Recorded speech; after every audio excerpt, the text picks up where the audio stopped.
Imru al-Qais ibn Hujr al-Kindi stands at the forefront of pre-Islamic Arabic poetry, not merely as one distinguished poet among the poets of the Jahiliyyah, but as one of the principal figures through whom the Arabic qasīdah attained an early fullness of artistic power. The critics of old repeatedly placed him in the foremost rank of the ancient poets. Some even held that none among them equaled him in mastery across the several modes of poetic expression. His precedence, in their view, was not accidental, nor was it the result of later legend alone. Rather, it lay in the poetry itself, in the sweetness of his diction, the strength of his structure, the reach of his imagination, and the force with which he united longing, description, movement, grief, and grandeur within a single poetic voice. He belonged to Kinda, a tribe of Yemeni origin whose political significance in pre-Islamic Arabia far exceeded the limits of ordinary tribal organization. Kinda represented one of the most important attempts to establish a wider Arab kingship over tribes in central and northern Arabia.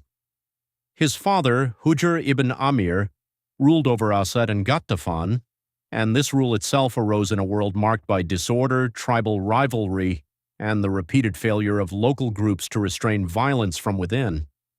In such conditions, external authority could appear as a remedy, and Kindite rule extended over peoples who sought a force capable of checking oppression and preserving order. Yet this kingship was never secure in the later sense of monarchy.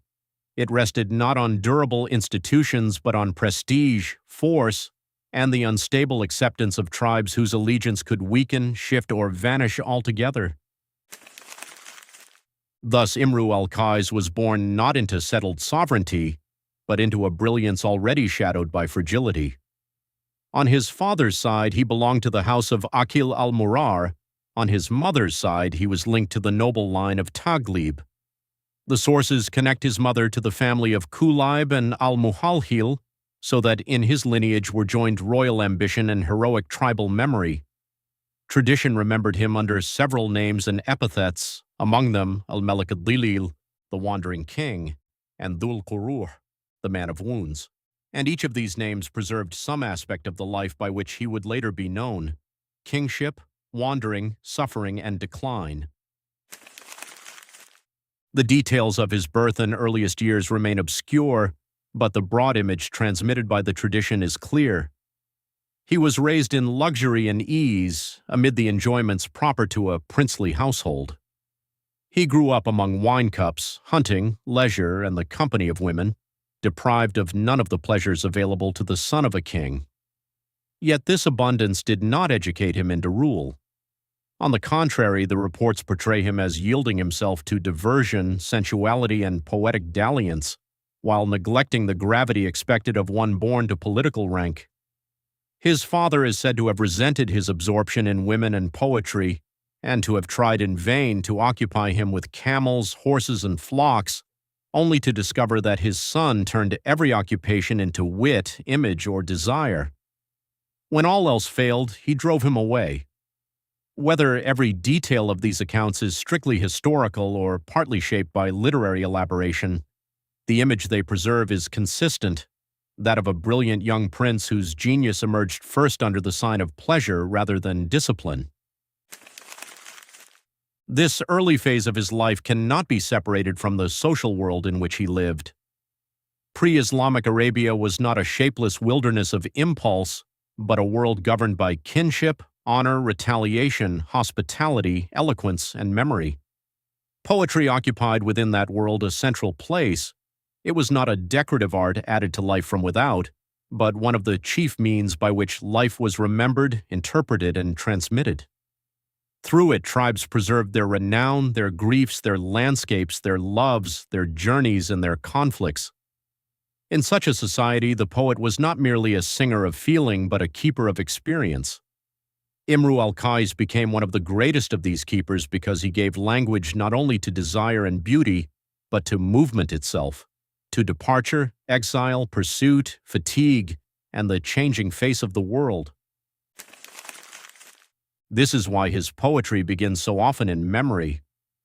The opening of his muallaka, Kifa nabki min dhikra habibin wa manzil, may be rendered, "Stop, both of you, and let us weep over the memory of a beloved and a dwelling. In the Arabic, kifa nabki is both command and confession. The poet cannot bear the burden of memory alone. He calls upon companions to witness it with him. From the first line, then, the poem joins place to feeling, ruin to recollection, and recollection to speech. Nor does he present grief as noble silence. He says instead, وَإِنَّ شَفَائِي عَبْرَةٌ مُحَرَّكَةٌ. My only healing is a tear poured forth.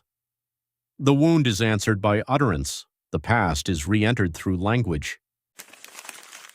Yet the greatness of Imru al-Qais lies not in isolated lines alone, however luminous they may be. It lies in the movement of the poem as a whole. The mu'allaka does not remain among ruins and tears. It passes into recollection of women, into fragrance, gesture, bodily beauty, sensual nearness, and audacity. From there it turns toward night, horse, and hunt, and at last it opens into the storm, flood, and the overwhelming power of nature. This breadth is one of the reasons why the old critics returned to him with such admiration. He did not excel in one field only. He excelled in transition, in expansion, and in the power to make many worlds speak within one ode.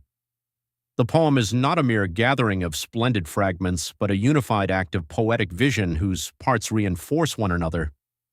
Its emotional and imagistic sequence reveals a coherence that later readers repeatedly recognized, whether they approached it through rhetoric, poetics, or the social imagination of early Arab life.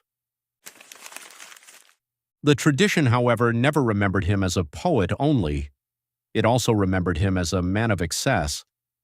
The stories attached to his youth present him as bold in love, reckless in conduct, and unrestrained in pursuit of pleasure. Such reports, whether taken literally or not, were meant to preserve a deeper truth about temperament. The same tradition that exalted his poetry also regarded him as embodying the more dangerous side of the Jahiliyyah, not ignorance in the narrow sense, but audacity, recklessness, and want of restraint. Thus, admiration and suspicion remained joined in the memory of him. He was a master of poetic beauty, yet also a figure in whom beauty, desire, and excess appeared almost inseparable. The decisive break in his life came with the murder of his father, Hujr. In the world in which he lived, this was no private sorrow. Blood called for blood, and the death of a father, above all a ruler, imposed upon the son an obligation that was at once personal, tribal, and political. The tradition preserves the famous report that news of Hujr's death reached him while he was drinking and playing at dice. After the immediate diversion had ended, he uttered the words by which later generations never ceased to remember him. Dayani sagiran wa hammalani damahu kabiran. He neglected me when I was young and burdened me with his blood when I was grown. And with it came the other famous saying, Al-yawmu khamrun wagdan amrun. Today is wine, tomorrow is grave business. In these words, his life is divided in an instant. Youth is cast behind him, blood duty stands before him. Yet this did not mark a simple moral conversion. He did not pass from indulgence into measured wisdom. Rather, the same intensity that had once been spent on wine, women, and wandering now turned itself wholly toward vengeance and the recovery of kingship. The force of desire became the force of pursuit. The restlessness remained, only its object changed. From this point onward, his life became a long movement through tribes, alliances, failures, hopes, and renewed disappointments. He counted men, gathered weapons, sought support, and entered into the difficult politics of revenge in a world where no central authority stood above tribal claims. But the same instability that had made Kindite rule possible also made its restoration nearly impossible. He was striving to recover a sovereignty whose foundations had already broken beneath him. It is here that the title al-Malikud Lilil acquires its deepest meaning. He was not wandering because he had casually abandoned a secure throne. He was wandering because kingship itself had become, for him, something pursued across loss rather than possessed in stability. He moved through Arabia seeking aid from tribes and princes, but every alliance proved partial, temporary, or insufficient. In the poetry associated with this phase, ambition speaks with unusual clarity. The line, فَقُلْتُ لَهُ لَا تَبْكِ عَيْنُكَ إِنَّمَا نُحَاوِلْ مُلْكًا أَوْ نَمُوتَ فَنُعْذَرَ, may be rendered, I said to him, let not your eye weep. We seek a kingdom, or else we die and stand excused. The Arabic phrase, نُحَاوِلْ مُلْكًا, leaves no doubt. What is sought is kingship itself, not merely refuge, not merely vengeance, but the restoration of rule and dignity. When Arabia no longer offered a sufficient path, his horizon widened beyond it. The tradition remembers him as turning toward Byzantium, seeking from Caesar the aid that Arab alliances had failed to secure. Another line expresses that deliberate enlargement of scope. وَلَوْ شَاءَ كَانَ الْغَزْوُ مِنْ أَرْضِ حِمِيرٍ وَلَكِنَّهُ عَمْدًا إِلَى الرُّومِ أَنْفَرَ. Had he wished, the campaign might have begun from the land of Himyar, but deliberately he turned toward the Romans. Here the old tribal world opens into the imperial one. The wandering king seeks support not from the desert alone, but from empire. For a brief moment, the reports suggest hope revived. He was received with honor and considered as a possible instrument in larger political designs. Yet this too would collapse. The end came under the sign of betrayal.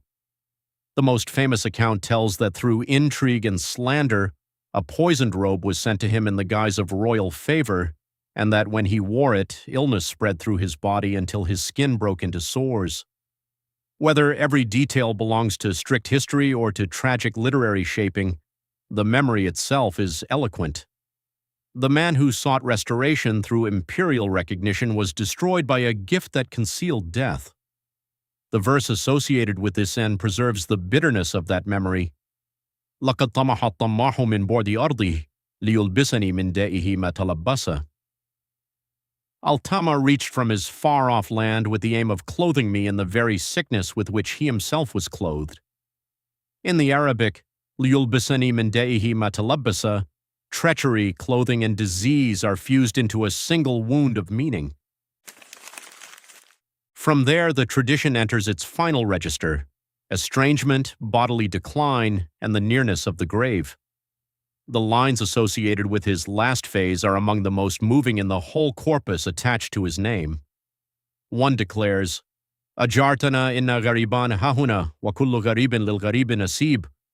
O fellow exile, we are both wanderers in this place, and all who are far from home find kindred in one another. Another gives voice to the drawn-out anguish of illness. فَلَوْ أَنَّهَا نَفْسٌ تَمُوتُ جَمِيعًا وَلَكِنَّهَا نَفْسٌ تَسَاقَطُ أَنفُسًا. Would that the soul could perish in one breath, but mine is a soul that sheds itself, life by life. These are not the tones of triumphant restoration, but of exile, fragmentation, and mortal slowness. The wandering king does not return in victory. He dies far from home, diminished in body, yet unextinguished in voice. And here lies the deepest paradox of Imru al-Qais. Politically, he failed. He did not recover the kingship he sought. Historically, he belongs to a broken experiment in Arab rule. Morally, later readers often viewed him as a figure of troubling excess, but poetically he endured with a permanence that kingship itself could not grant. His Diwan continued to be transmitted, explained, compared, and re-edited across generations. Scholars labored to restore its readings, preserve its commentaries, and gather its scattered materials. The very history of its editorial transmission bears witness to the authority his poetry retained in Arabic literary culture. His verse was not merely admired, it was guarded. It was not merely quoted, it was studied, reconstructed, and handed down as a treasure of the language. His influence, moreover, was not passive. Later critics credited him with opening paths in poetic craft, and saw later masters as indebted, directly or indirectly, to his manner of beginning, describing, and moving through an ode. He was remembered as one who widened the expressive capacity of Arabic verse, who gave to the qasīdah a force of emotional sequencing and imagistic expansion that would remain normative long after him. In that sense, he was not only a poet preserved by the canon, he was one of those by whom the canon itself was formed. Thus, Imru al-Qais must be seen in the fullness of his conjunctions, as prince and exile, lover and avenger, innovator and inheritor, aristocrat and wanderer, master of form and emblem of intensity. In him, the world of pre-Islamic Arabia appears with unusual richness, its unstable kingship, its blood-bound honor, its mobility, its landscapes, its sensuality, its griefs, its speech, and its longing for permanence in a world that granted little permanence to anything. His life gave later memory a tragic narrative. His poetry gave it something greater, a durable image of an age in all its unrest, brilliance, danger, and beauty. For that reason, Arabic literary tradition did not remember him only as a man who suffered, or as a king who failed, or even as a lover who excelled in song. It remembered him as one of the fullest voices of the Jahiliyyah itself. Kingdoms vanished, encampments disappeared, alliances dissolved, and courts turned to dust, but the verse remained. And whenever later generations wished to speak of the magnificence, the unrest, the sensual force, and the imaginative reach of early Arabic poetry, they found themselves returning once more to Imru al-Qais.